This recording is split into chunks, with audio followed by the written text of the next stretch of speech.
Oi, oi, oi! Sejam muito bem-vindos ao canal Crônicas do Controle. Aqui no comentário fixado eu vou deixar a minutagem certinha para quem veio dos aplicativos vizinhos e quiserem pular para onde de fato a história começa. Mas quem quiser ficar comigo, pega na minha mão e bora para mais uma introdução. Gente, me perdoem pelo barulho. Eu não vou dizer sobre o que é a história, mas vou dar uns nichos. Que tem irmã manipuladora, e temos uma situação de, vamos dizer, exploração financeira. E vamos deixar aquilo no suspense. Eu gostei da história, eu gostei da finalidade, gostei da forma que desenvolveu e espero que vocês gostem tanto quanto eu gostei. Agora vamos para os recados de todos os dias. A narração ela é feita por IA e a história tem elementos da ficção, então qualquer semelhança com nomes, lugares, pessoas ou até mesmo histórias é mera coincidência. A gameplay ela é autoral e as histórias citadas são traduzidas e adaptadas por mim, para melhor compreensão de vocês e experiência.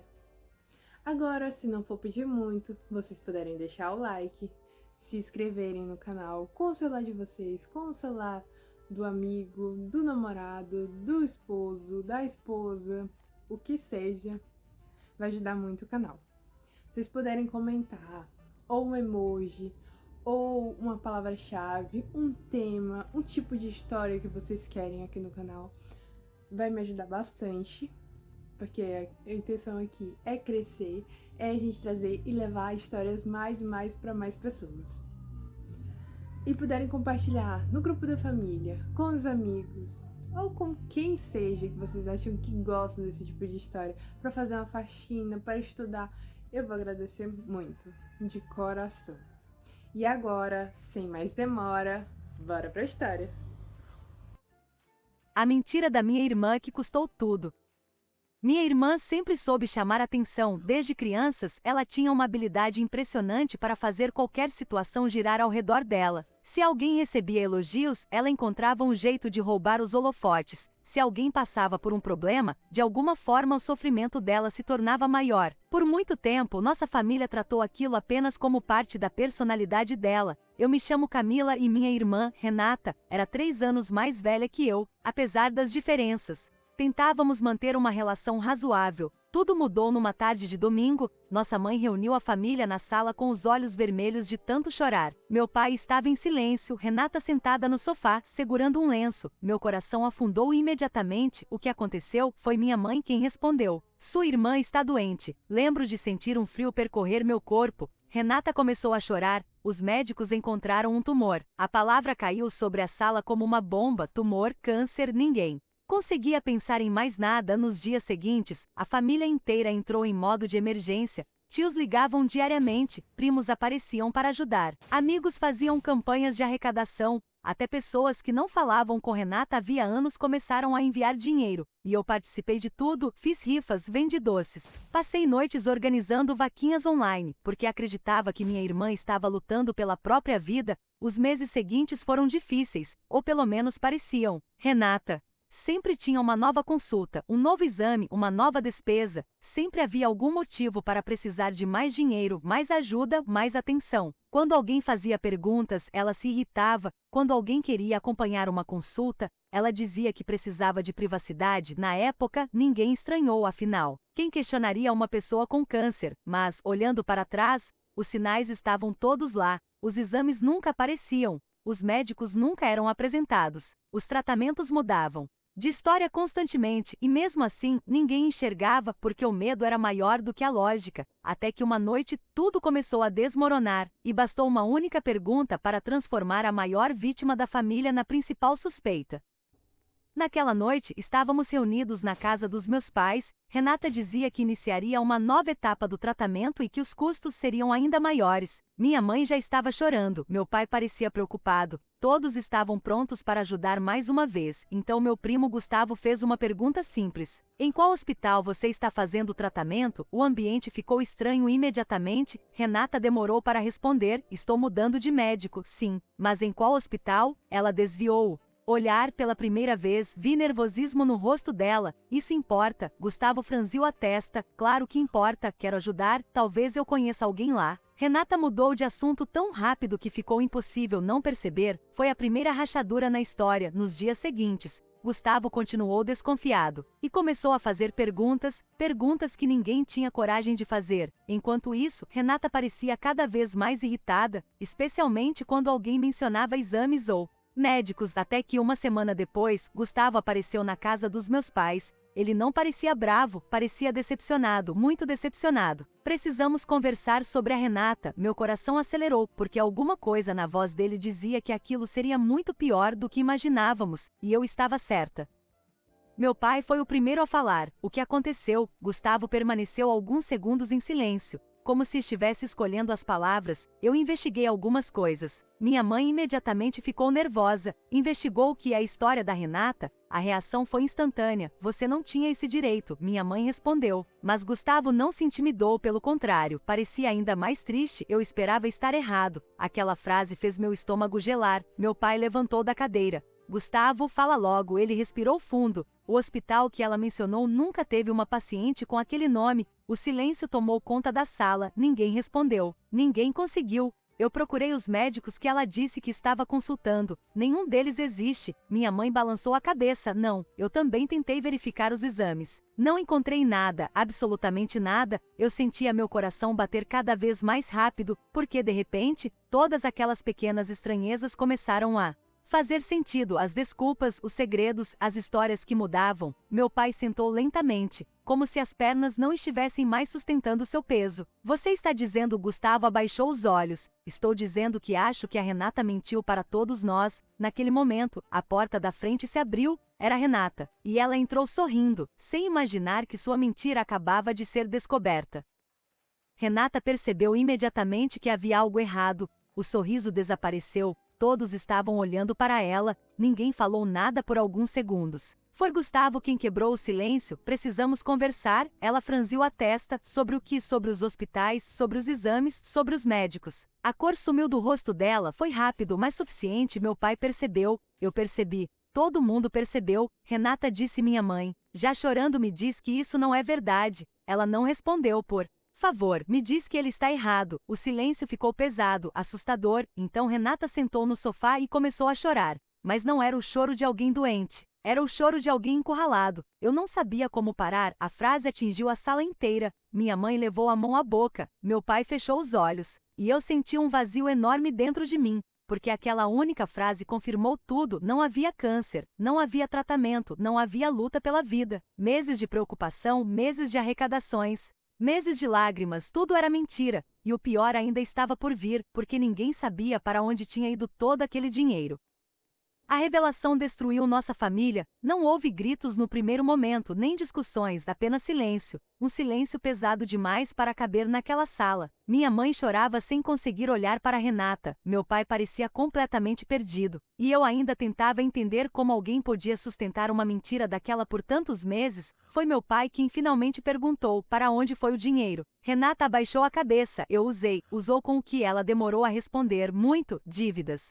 Meu pai ficou imóvel. Que dívidas? A verdade veio aos poucos. Empréstimos, compras parceladas, cartões de crédito estourados, viagens, roupas, coisas que ela não tinha condições de pagar, tudo acumulado durante anos. E quando a situação saiu do controle, ela encontrou a forma mais cruel possível de conseguir dinheiro. Inventou uma doença. Minha mãe começou a chorar ainda mais. Como você conseguiu fazer isso? Renata não respondeu, porque não existia resposta. Não havia justificativa capaz de apagar o que ela tinha feito. Nos dias seguintes, a notícia se espalhou rapidamente, parentes exigiram explicações, amigos pediram o dinheiro de volta. Algumas pessoas nunca mais falaram com ela, outras ficaram tão magoadas que cortaram qualquer contato. A confiança desapareceu completamente. Mas quem mais sofreu foi Sofia, a filha de 8 anos de Renata, uma menina doce, educada, que não fazia ideia do que a mãe havia feito. Ela continuava visitando os avós, continuava brincando com os primos. Sem entender por que os adultos pareciam tão tristes, foi ela quem mais me preocupou durante aqueles meses, porque apesar dos erros da mãe, Sofia era inocente, completamente inocente, e talvez tenha sido por isso que o destino escolheu justamente ela para mudar a história de uma forma que ninguém poderia prever. Os meses seguintes foram difíceis. Renata perdeu a confiança de praticamente toda a família. Alguns parentes nunca mais falaram com ela. Outros mantinham contato apenas por causa de Sofia. Minha mãe sofria em silêncio. Meu pai parecia envelhecer a cada semana. E Renata vivia tentando reconstruir uma credibilidade que havia destruído sozinha. Mas Sofia continuava sendo a mesma criança alegre, sempre sorrindo, sempre correndo pela casa dos avós. Por isso, quando ela começou a reclamar de cansaço, ninguém se preocupou muito, parecia algo simples. Depois vieram as dores, alguns hematomas que apareciam sem explicação, febres ocasionais. Renata levou a filha ao médico acreditando que não seria nada grave. Era o que todos pensávamos, até o dia em que ela apareceu na casa dos meus pais chorando. Não era um choro de desespero fingido, nem de alguém tentando chamar atenção, era um choro verdadeiro. Assustado, ela mal conseguia falar. O médico pediu mais exames. Meu coração apertou. Imediatamente, porque havia algo na voz dela que eu nunca tinha ouvido antes, medo de verdade. E pela primeira vez em muito tempo, ninguém na sala sabia o que dizer. Os exames demoraram alguns dias para ficar prontos, foram dias horríveis, mesmo depois de tudo que Renata havia feito. Ninguém queria acreditar que algo sério pudesse estar acontecendo com Sofia. Minha sobrinha continuava tentando agir normalmente, brincava, desenhava, sorria. Mas o cansaço estava cada vez mais visível. Quando o médico chamou Renata para conversar, ela pediu que minha mãe fosse junto. Horas depois, recebi uma ligação. Era minha mãe, ela estava chorando. Meu coração afundou na mesma hora. Mãe, do outro lado da linha. Ela demorou alguns segundos para conseguir falar, então disse as palavras que ninguém estava preparado para ouvir. Sofia está com câncer. O mundo pareceu parar, fiquei em silêncio, sem conseguir acreditar. Logo Sofia, logo a criança que não tinha culpa de nada. Naquela noite, a família inteira voltou a se reunir, mas desta vez ninguém duvidava, ninguém questionava exames, ninguém fazia perguntas, porque a doença era real, e o sofrimento também. Enquanto Renata chorava abraçada à filha, percebi algo que partiu meu coração. Ela daria qualquer coisa para que tudo aquilo fosse mentira, mas agora não era.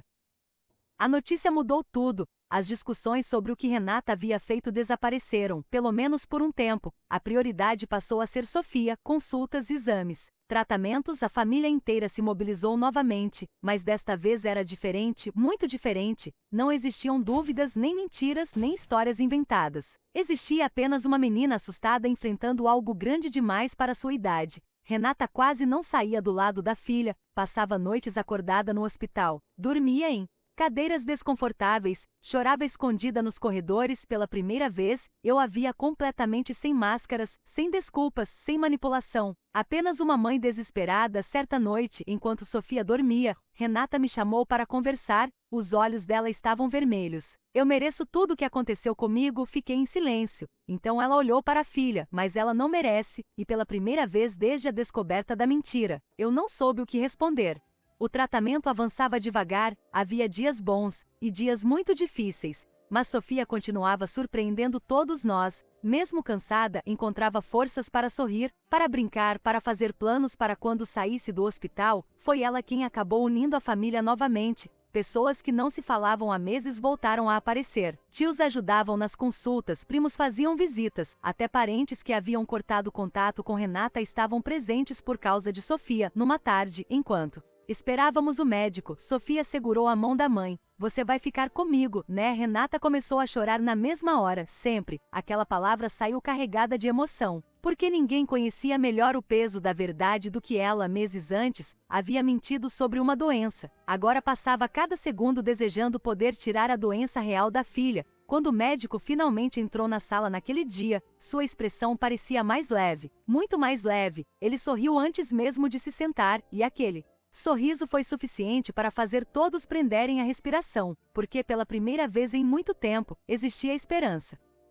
O médico abriu a pasta de exames e continuou sorrindo. Ninguém na sala conseguia falar. Minha mãe apertava minhas mãos, Renata parecia ter parado de respirar, e Sofia apenas observava tudo sem entender completamente o que estava acontecendo. Então o médico finalmente falou: o tratamento está funcionando muito bem. As lágrimas apareceram imediatamente. Os resultados são excelentes. Ainda precisamos continuar acompanhando, mas a resposta foi melhor do que esperávamos. Renata começou a chorar. Desta vez não de medo, nem de culpa, mas de alívio, o tipo de alívio que só existe depois de meses vivendo um pesadelo. quando saímos do hospital naquele dia. Parecia que todos estavam respirando mais leve, ainda havia um caminho pela frente, ainda existiam consultas e exames. Mas pela primeira vez o futuro parecia possível novamente. Meses depois, Sofia voltou para a escola, voltou a brincar, voltou a fazer planos. A menina que havia enfrentado algo tão difícil continuava sorrindo como sempre. E talvez tenha sido justamente ela quem mais ensinou alguma coisa a todos nós. Quanto a Renata, nada apagou o que ela fez, a mentira continuava sendo real. As pessoas que perdeu pelo caminho não voltaram simplesmente porque ela sofreu depois. Mas a vida encontrou uma forma dura de mostrar a diferença entre inventar uma dor e viver uma de verdade. Uma lhe trouxe atenção, a outra quase levou aquilo que ela mais amava no mundo. E foi nesse momento que Renata finalmente entendeu algo que deveria